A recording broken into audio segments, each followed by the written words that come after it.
فكرة بمليار جنيه تحت شعار خلف قرطة وانسى الورطة. العرب زمان كان عندهم دماغ عالية جدا.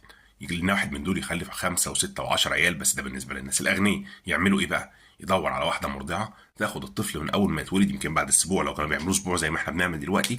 ياخد الطفل يقعد عندها، ياكل ويشرب ويتعلم ويطلع سنان، والفترة السخيفة تعدي ويتعلم يعمل بيبي لوحده ويتعلم ياكل لوحده، واهله يروحوا يزوروه كل فترة. يبقى عارف ان ده باباه ودي مامته، والناس اللي هو قاعد عندهم دول ناس طيبين. انا بقى بفكر اعمل الفكرة دي دلوقتي. مين يجي يشاركني؟